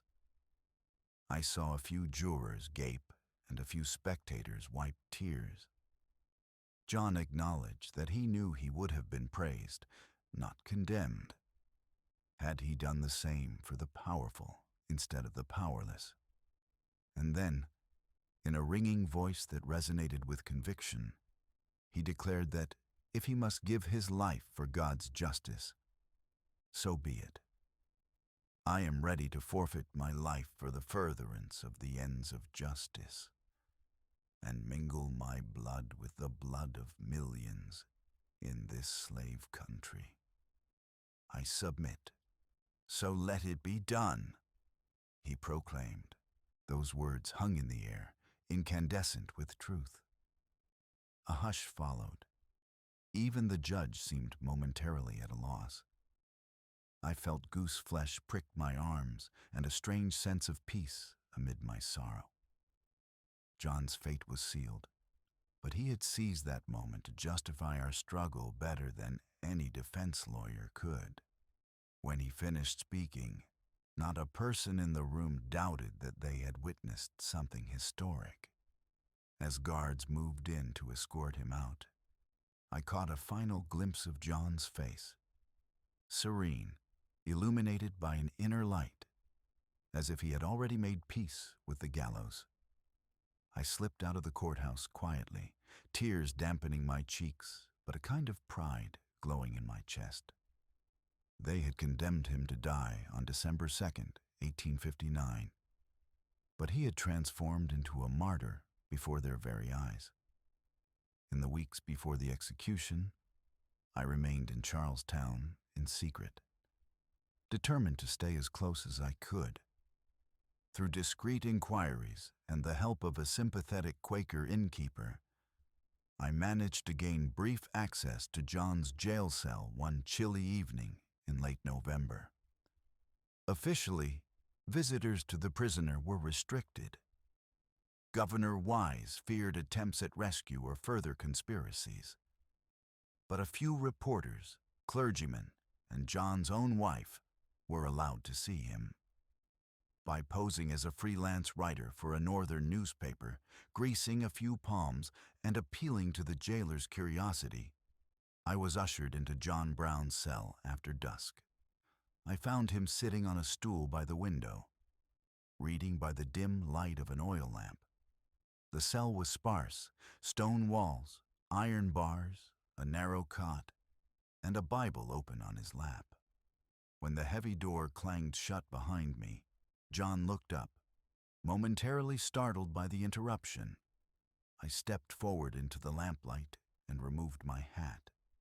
His one good eye, the other still shadowed by a healing bruise, widened in recognition.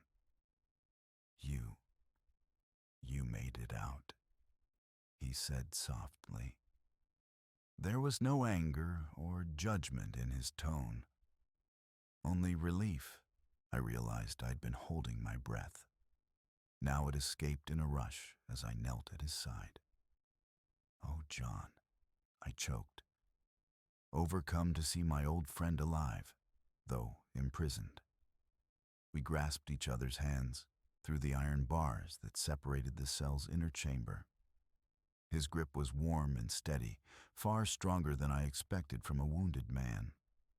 For a long moment, neither of us spoke. My eyes roamed over him. He was pale and thinner, his forehead bandaged where the saber had struck. Yet he was clean-shaven now, his long beard trimmed in jail, and wore fresh clothes that his wife had brought. A simple suit of black broadcloth that hung a bit loose on his frame. In the lamplight, he looked oddly youthful and peaceful, as if the tumult of battle had been washed away. "I was afraid I'd never get to speak with you again," I finally managed, my voice breaking. John's lined face creased into a gentle smile. "It gladdens my heart to see you safe, son," he said quietly. He motioned for me to sit on the little stool by the wall, while he himself remained on the edge of the cot. For a while, we simply talked of unimportant things. He asked after the others who escaped, and I told him what little I knew. That Osborne Anderson had likely gotten away, that Owen and a couple of the boys were safe in hiding. John nodded, contentment in his eyes at that news. He spoke of his wife Mary's recent visit, how they'd been allowed a few precious hours together in this very cell. "She is in reasonably good spirits considering all," he said. "She wanted me to attempt an escape, but I will not.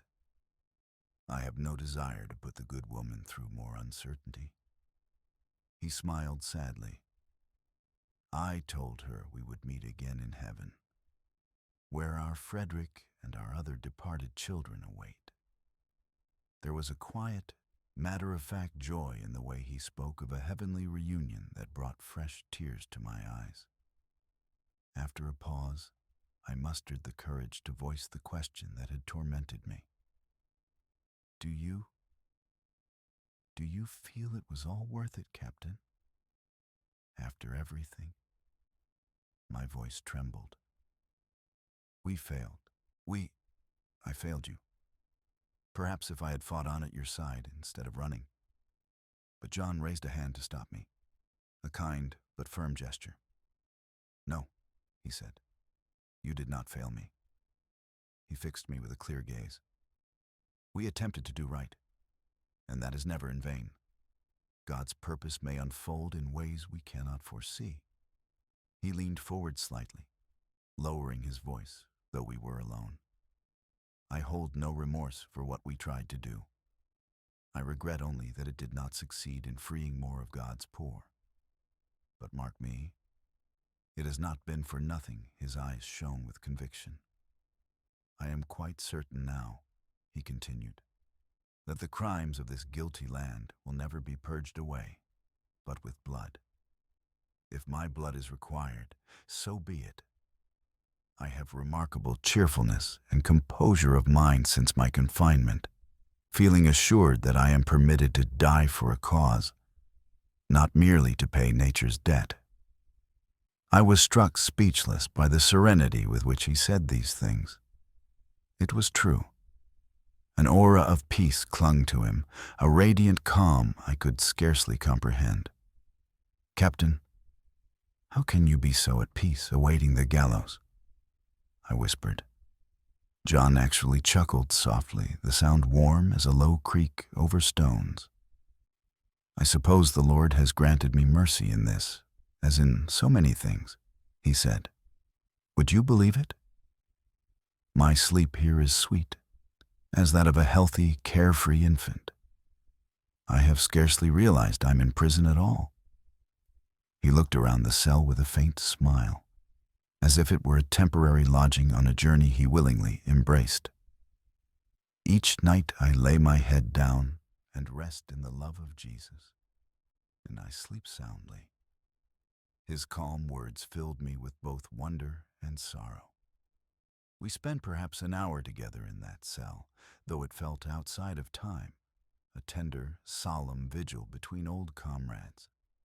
We spoke of small memories, the campfires in Kansas where we first sang Old 100 together, the day of the Osawatomie battle, when John's courage never faltered, little jokes Owen or Salmon, another son, had told on the trail.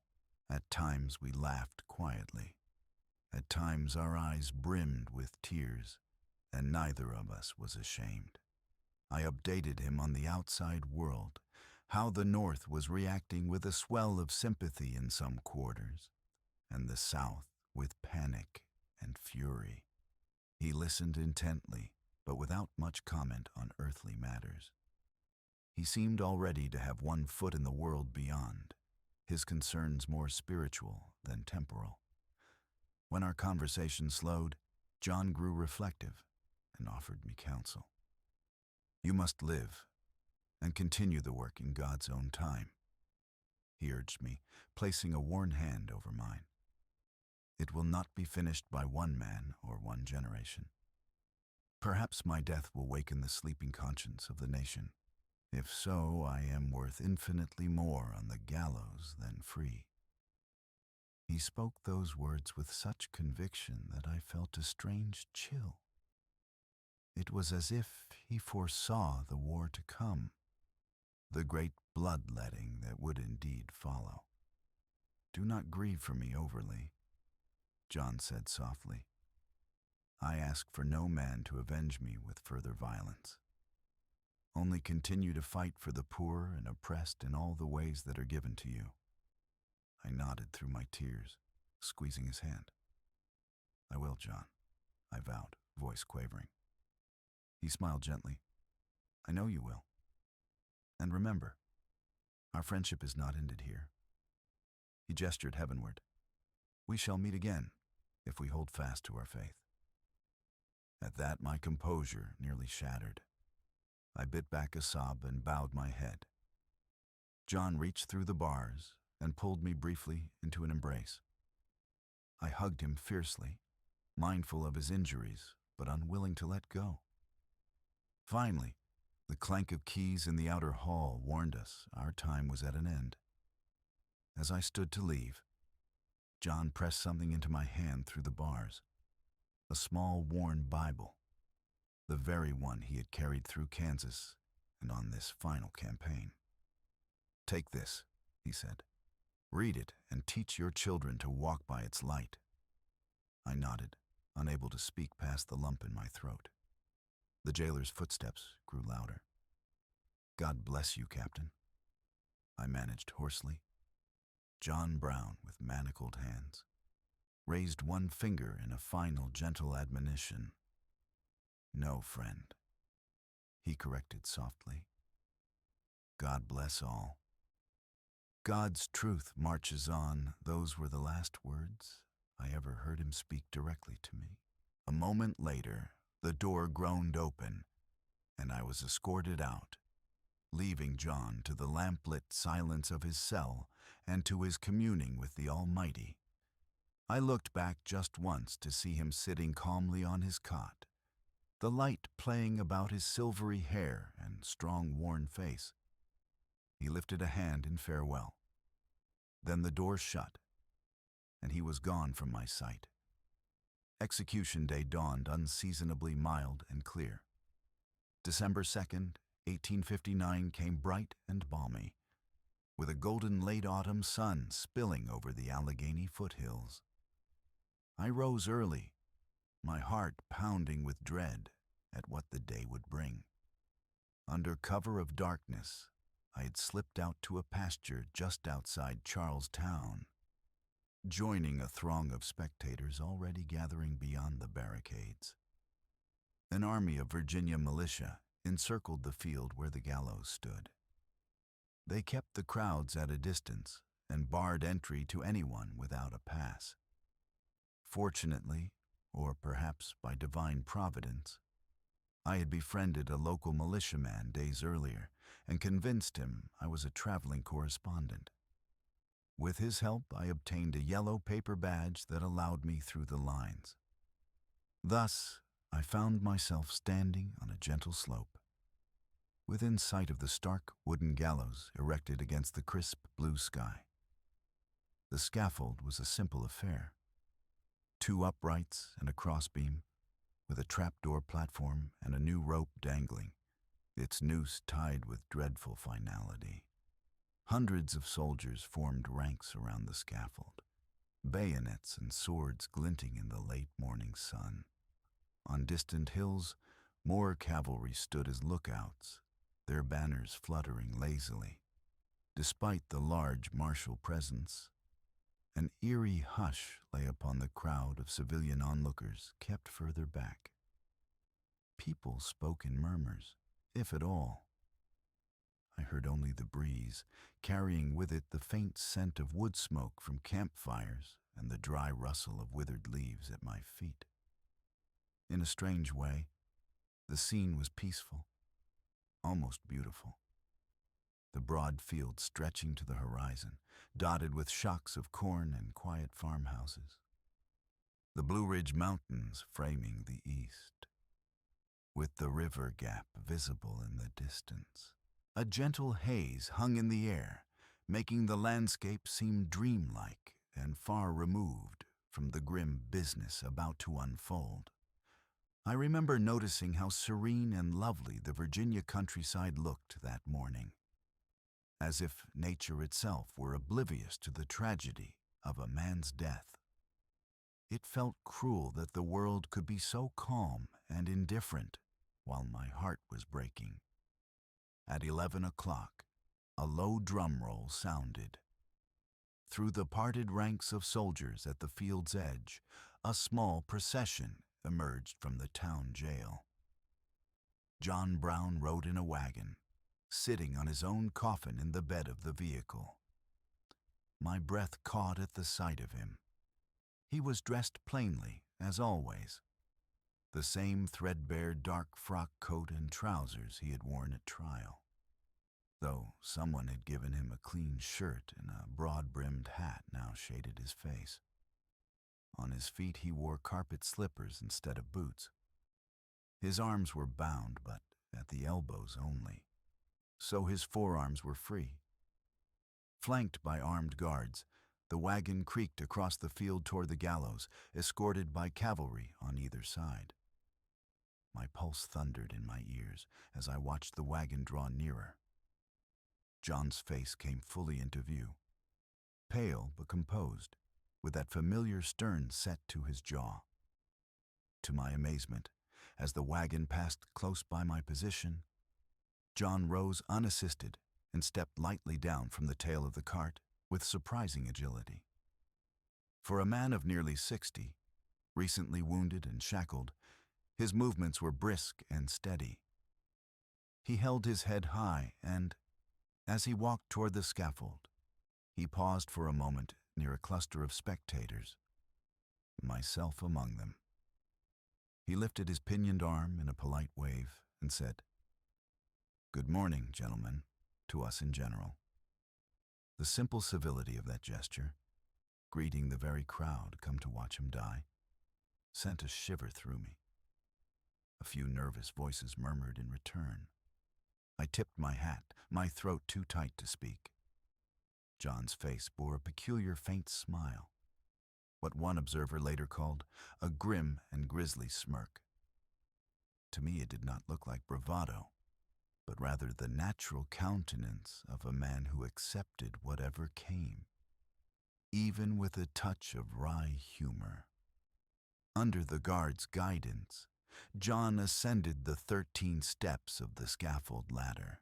He moved quickly and decisively, not needing or wanting any support.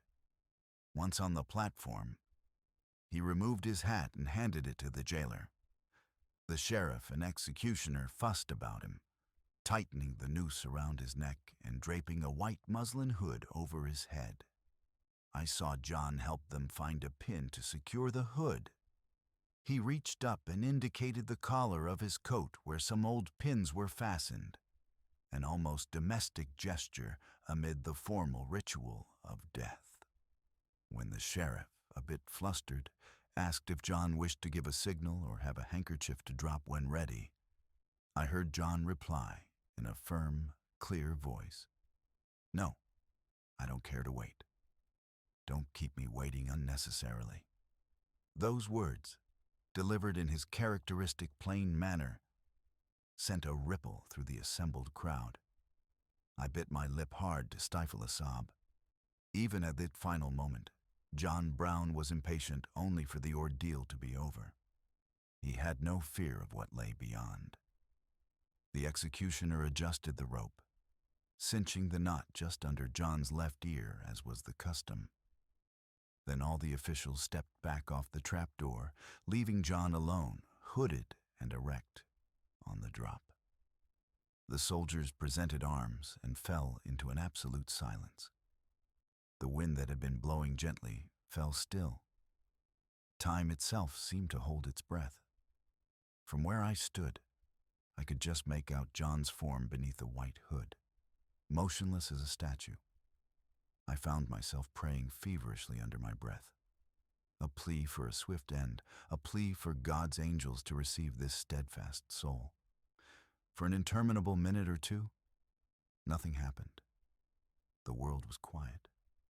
My heart pounded in my ears.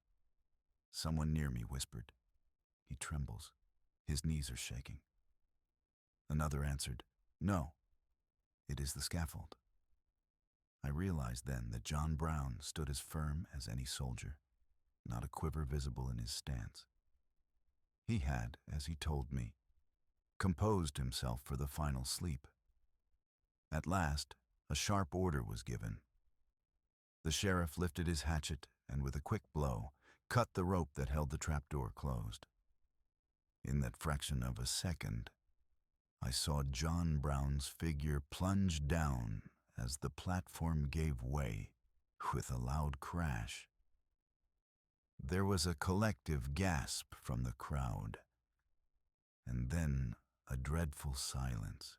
I closed my eyes, unable to watch the final convulsive moments as the rope snapped taut. A few around me sobbed or turned away. I felt a hot tear carve a path down my cheek. The deed was done. John Brown, the strange and terrible prophet of our age, had passed from this world. The body swayed slightly at the end of the rope, then hung still. After a few minutes, a doctor stepped forward, listened for a heartbeat, and declared that life was extinct. They cut him down, placed his lifeless form gently into a wooden coffin, and draped a sheet over that noble face I had known so well. Only then did the tension in my chest release in a surge of grief and profound awe. I wanted to cry out, to fall to my knees, but I did not. I stood there quietly as soldiers and officials busied themselves, as the crowd began to murmur again. The sun continued shining benignly on that field, illuminating the scene of finality.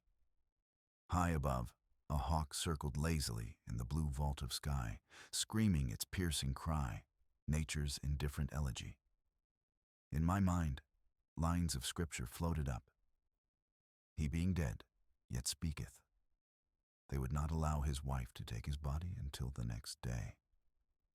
But eventually, John Brown's remains would be carried home to his farm in New York, to rest in the cold earth of the Adirondacks.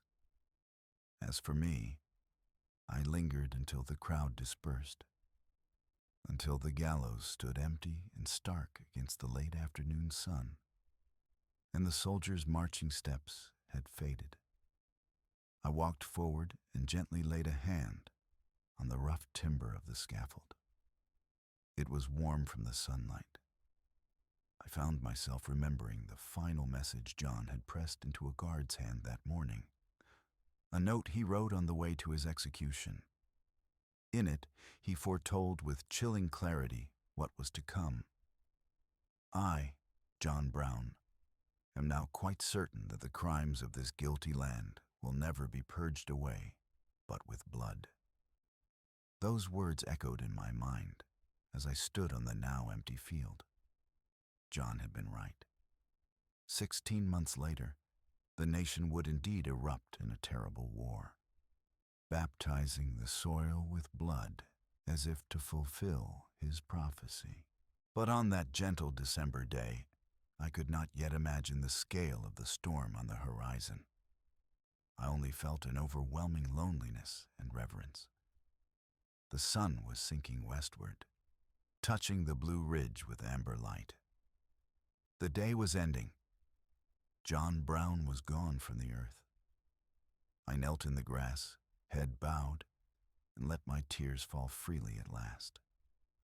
In my mind's eye, I pictured him as I had seen him so many times, sitting by a campfire with the flames painting his face, or riding solemnly at dawn through the Kansas mists, or praying by candlelight in the farmhouse. And I pictured him in that final moment, standing unafraid on the scaffold, a man at peace, ready to meet his God. When I finally rose and made my way slowly back toward town, the dusk was gathering, and a low fog was creeping from the riverbanks. The world felt achingly quiet. Every footstep along the dirt road sounded hollow. Yet in the stillness, I sensed something living, something enduring left behind by that fiery old liberator. John Brown's body hung lifeless that day, but his soul seemed to stride beside me in the gathering dark. I felt it in the wind that rustled the bare trees, in the distant roll of the Shenandoah, a presence urging me onward. I knew I would carry his memory with me for as long as I lived, and I knew the cause for which he gave his life would not die with him. There was a terrible grief, yes, but also a strange, affirming hope glowing like an ember in my heart. He has now lain down his life for the poor and oppressed, I whispered to myself, and truly, greater love hath no man than this. As I reached the crest of a hill, I turned for one last look at the field, and the gallows silhouetted against the purple twilight. A few stars blinked into being above. My tears had dried, leaving only a profound fatigue and calm. Farewell, Captain, I thought. You have shown us the cost of freedom. In the deepening dusk, I imagined John's spirit carried on the wind, over the hills and rivers, perhaps already racing toward that heavenly reward he so firmly believed in. With a trembling sigh, I set my face northward and continued on, one slow step at a time, into the night. The air was cool and smelled of wood smoke and fallen leaves. Somewhere in the distance, a lone church bell tolled, and in the quiet I could almost hear the faint refrain of a new song rising. John Brown's body lies a-moldering in the grave, but his soul goes marching on. That winter I learned how silence can grow leaves. Snow came soft across the fields, laying a clean sheet over the ruts of wagons and the memories of crowds. I walked north by night, hat low, Bible small against my ribs where John's hand had pressed it into mine. Fences clicked as they cooled after sun. Barn doors breathed. Owls counted hours no clock dared name. There were nights when the cold ached like truth, and still I felt him near. John's steady breath, a coal of resolve warming the dark pocket of my chest. In Pennsylvania, I slept in a loft above a cooper's shop, wood rings stacked like moons against the wall. By day I hammered staves to keep my hands from arguing with grief. By night I wrote names in a little book, men and women carried north, children cradled through marsh and briar. Songs hummed low to keep fear from waking. Some names were only the remembrance of a touch, a laugh, the quick glint of an eye by lamplight before parting at a line men said was a border. I learned that borders are merely breaths held or released. Mercy moves wherever lungs will let it. Come spring, I made my way to the mountain farm where John sleeps under stone. North Elba was still crusted with frost when I arrived. Black spruce holding snow like old vows. The brown house stood plain as a psalm, windows catching drifts of pale morning. Mary welcomed me with a nod that carried oceans. Her hand smelled of bread and spruce pitch. We spoke quietly, because the hill itself seemed to listen. Children's boots had left small histories on the path to the graveyard. I knelt before the stone and set my palm to its cheek-cold face. When the wind rose from the notch, it carried a thresh of pine and a taste like iron on the tongue. "Captain," I whispered, and the word did not startle the birds. I told him what I'd seen since December. How sermons changed timbre, how headlines learned to listen, how songs began to walk with their own feet. I told him the truth we had always suspected, that the match he struck would find tinder in places even he could not name. Summer turned the mountains the color of bread crust. I worked a season there, mending fence, stacking hay, oiling harness, replacing a window pane that had learned to rattle in the northerlies. At night we gathered at the long table, Mary at one end, the younger ones mid-table. A chair kept empty by habit and by hope. Grace was said like breathing, simple, necessary, faithful. After, on the stoop, someone would hum, an air John liked in Kansas, or a hymn his mother sang, and the stars would approve by brightening. The war whispered first, just a rumor stitched at the edge of newspapers, a murmur between men who folded their coats like plans. Then it spoke plainly. In towns I passed, drums began teaching boys how to walk in squares. Flags learned the wind. The map itself seemed to ache, a long muscle pulled along two directions at once. I did not hurry to the noise. I had other work. Doors to leave unlatched at certain hours, lamps to tilt, quilts to spread with patterns that meant come or wait. The railroad did not stop for cannon or parades. Mercy keeps its calendar by hunger and fear, not by proclamations. Sometimes, on a raw night, a knock would come 3 times, twice quick, once careful, and I would open to find faces drawn tight by miles. I learned again how to make a room larger than its walls. Push the table back, set a pot to talking, place a hand at the small of a trembling back and say, "Sit. Rest.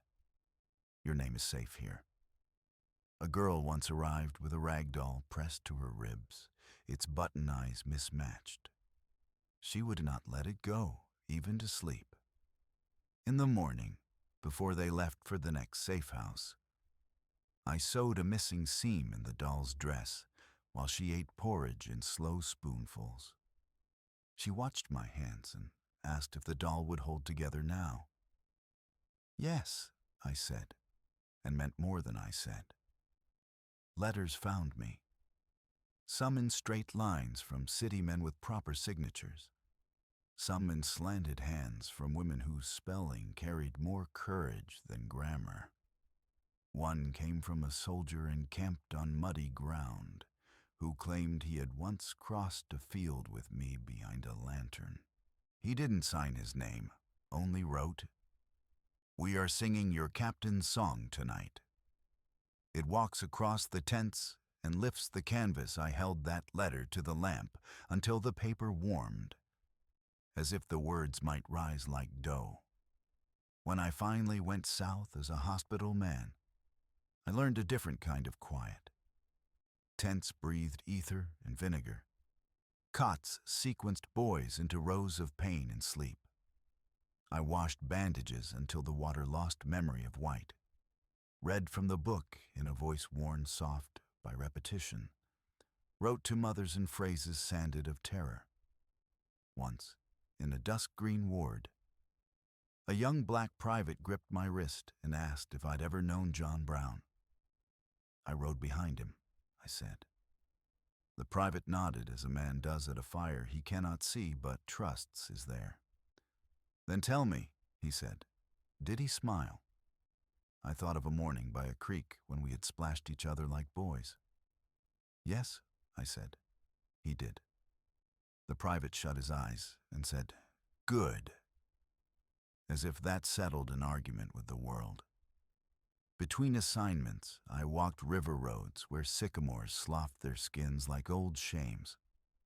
The fields, even after cannon, found ways to be green.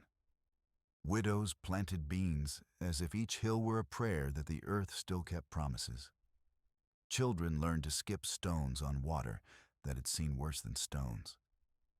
I came to understand what endurance looks like when it grows out of grief. Not proud, not loud, just daily. When word of emancipation spread like a white sheet hung from window to window, I stood in a doorway and watched people invent the right shape for joy. Some laughed with a sound that came from joints. Some sat down hard and stared at the floor until tears convinced them to move. Some sang in a register the throat had forgotten. Bells learned new reasons. I thought of a night in a brick engine house and a man who had prayed for God's will only. And I let myself weep without embarrassment until the floorboards knew the story too. I will not pretend the world became kind. Chains learn new names. Whips try new lengths. Papers are drafted to perform the same old cruelty with cleaner hands.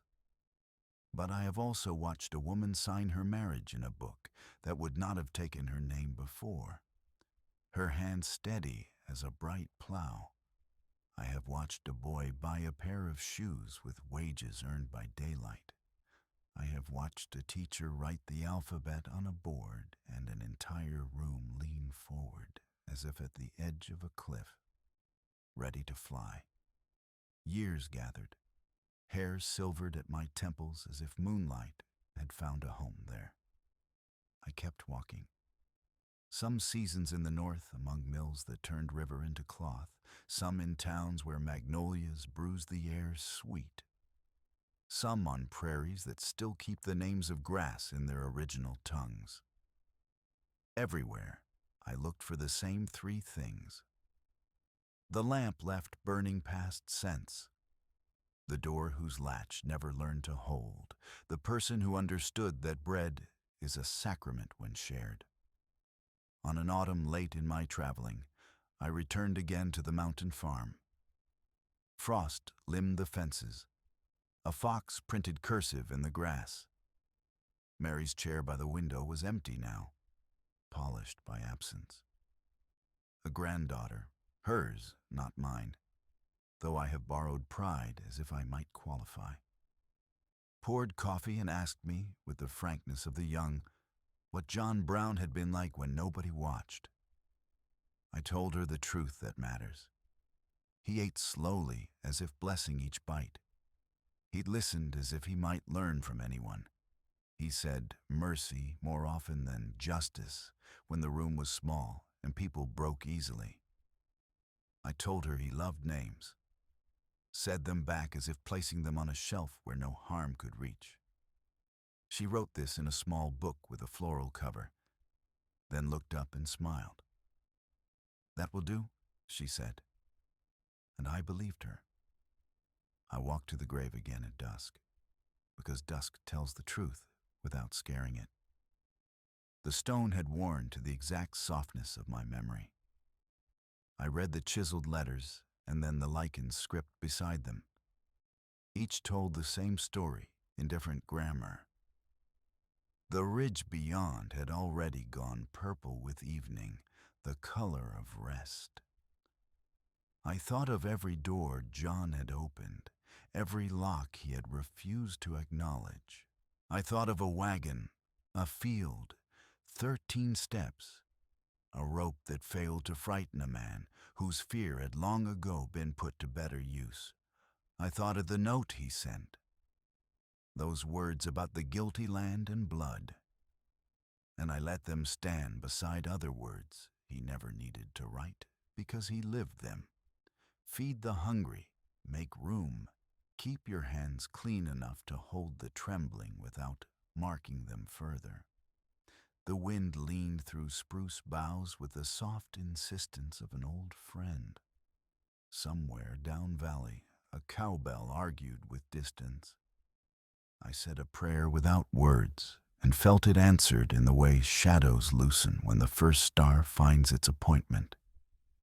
Then I spoke aloud, for my own ears as much as heaven's. "We're still working, Captain. Smaller tools sometimes, softer hours.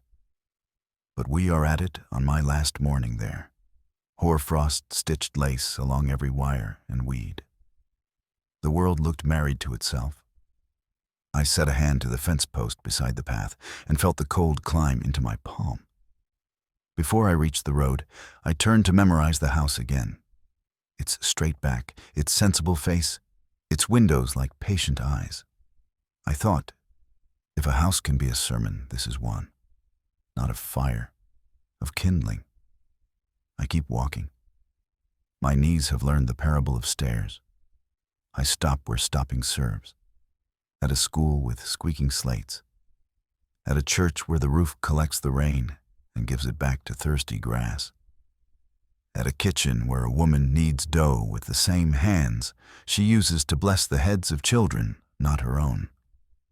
Sometimes I am asked to speak. I do not bring thunder. I bring names.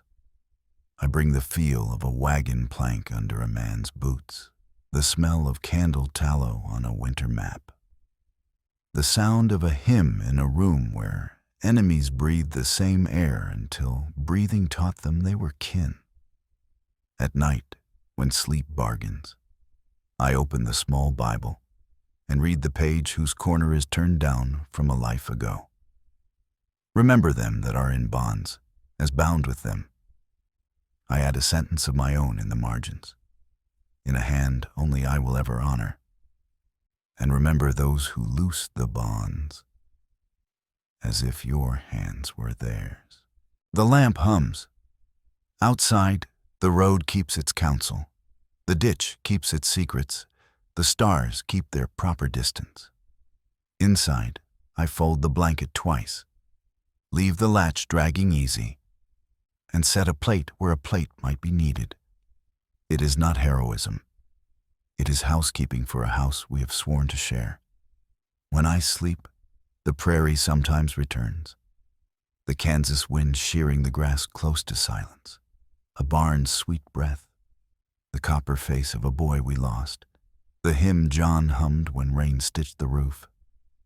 He is there sometimes too, not young, not old, just exact, coat plain, beard honest, eyes weather. We do not talk much. He tips his hat as if to strangers, and we stand together at the edge of a field that is both memory and promise. The light gets ready to happen.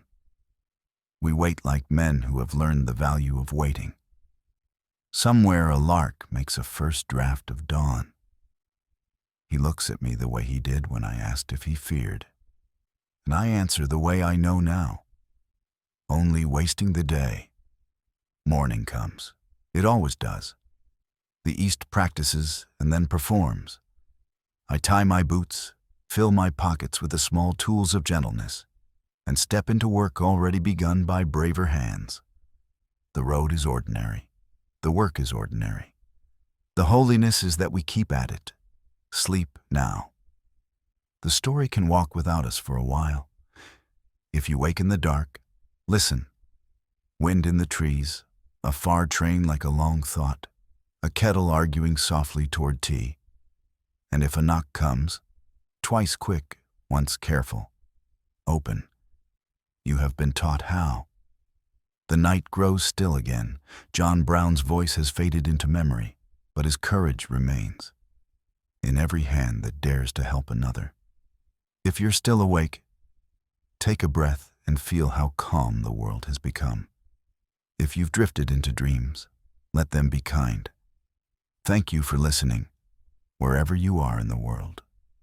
Tell me, when morning comes, what story shall we dream together next? Until then, sleep peacefully. Good night.